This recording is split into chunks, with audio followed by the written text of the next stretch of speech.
लोग सहयोग नहीं करते हैं। और जो घर में रहने के साथ साथ, कमरे में रहने के साथ साथ लोगों के हृदय में भी रहने में कामयाब हो गया, लोग उसका सहयोग करते हैं। चरित्र का सच्चा हो, वाणी मधुर हो, व्यवहार मधुर हो, तो फिर लोग हृदय में भी रख लेते हैं।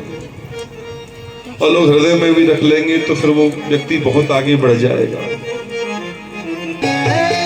चित्रकूट रघु नंदन छाये, चित्रकूट रघु नंदन छाये। भगवान केवल चित्रकूट पर रह नहीं रहे हैं, भगवान चित्रकूट पर छा गए हैं।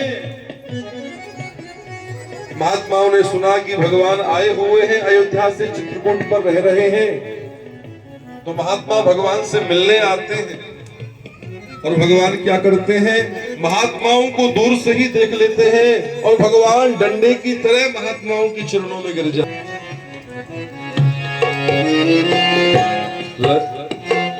चित्रकूट रघु नंदन छाये, चित्रकूट रघु नंदन छाये।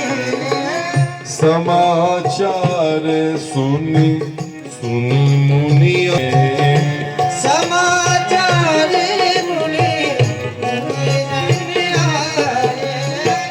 आवत देखी मुदित मुनि वृंदा, जय राम जय राम जय जय राम।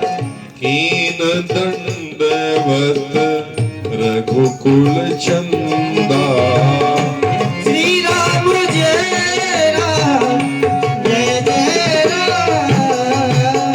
चित्रकूट रघु नंदन छाये, श्री राम जय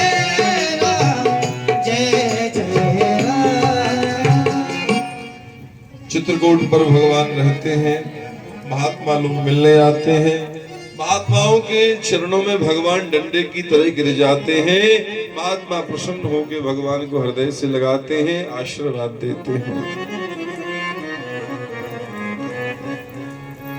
तो कहीं पर भी रहना कठिन नहीं है, रहने को तो व्यक्ति कई जगह रह लेता है, लेकिन जहां पर रहा वहां केवल कमरे में रहा कि लोगों के हृदय में भी रह पाया।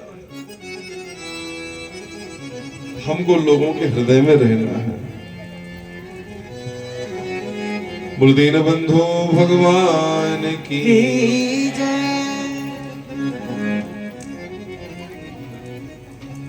हमारा अच्छा जीवन में आए। बच्चे लोग इधर से उधर घूम रहे थे, उनको प्यास लगी, एक कुएं के पास गए पानी पीने के लिए। कुएं में गिरगिट पड़ा था। भगवान के परिवार के बच्चों ने उस गिरगिट को निकालने का प्रयास किया, नहीं निकाल पाए। भगवान को सूचना दी, भगवान आए, भगवान ने अपने कर कमल का स्पर्श कराया, वह गिरगिट योनि से मुक्त हो गया। भगवान बोले, तू कौन है भैया? मैं पूर्व जन्म में एक नृग नाम का राजा था। तो तू गिरगिट कैसे हो गया? तूने जीवन में कोई धर्म कर्म नहीं किया, कोई दान पुण्य नहीं किया जो गिरगिट बनना पड़ा?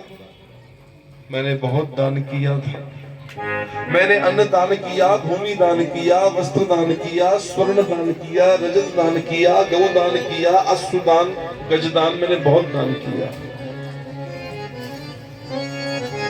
तो तूने सबसे ज्यादा किस वस्तु का दान किया? मैंने सबसे ज्यादा गौओं का दान किया। तो इतना बड़ा दान करने के बाद भी गिरगिट कैसे हो गया? उसने कहा कि एक भूल हो गई मेरे से। भूल क्या हो गई? एक ब्राह्मण मेरे पास में दान लेने आया। उसने कहा, राजा मेरे बच्चों के लिए दूध की व्यवस्था हो जाए, एक गऊ मुझे दे दो। मैंने कहा, महाराज मेरी गौशाला में चले जाइए और जो गऊ आपको अच्छी लगे आप उसी के ऊपर हाथ रख देना, मैं उसी का दान करूंगा आपको। एक गौ ब्राह्मण को अच्छी लगी। राजा ने पीला वस्त्र उड़ा करके गौ माता के सींगों को सोने से मढ़ा करके, गौ माता के चरणों को, खुरों को चांदी से मढ़ा करके और पूरी व्यवस्था के साथ, पूरे नियम के साथ दान कर दिया। अब ब्राह्मण के घर गौ चली गई, लेकिन गौ का मन ब्राह्मण के घर नहीं लगा। वह राजा के द्वार पर आ गई।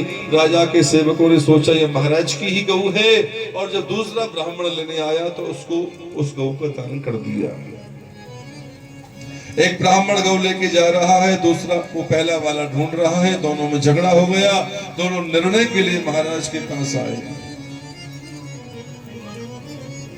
एक ब्राह्मण ने कहा भगवान दाता राजा धर्मात्मा है, दूसरे ने कहा दाता नहीं है, अपहर्ता है, दी हुई।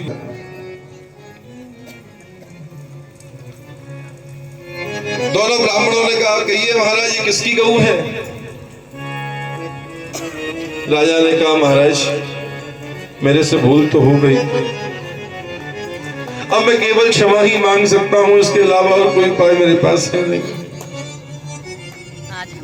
मैं आप दोनों ब्राह्मण देवताओं को क्षमा मांगते हुए कह रहा हूँ कि आप दोनों ही इसको छोड़ 10-10, 20-20 और ज्यादा भी चाहिए तो गऊ ले जाइए, पर मेरे को इस पाप से बचाइए महाराज। दरबार में आप सभी का स्वागत है। आज मैं पहली बार आई हूँ और बहुत अच्छा लग रहा है। राजा का वो ये जो व्यास महाराज है ना, वो आए हैं वृंदावन से। राजा का जब शरीर पूरा हो गया, राजा गए धर्मलोक में धर्मराज के यहाँ। तब धर्मराज ने कहा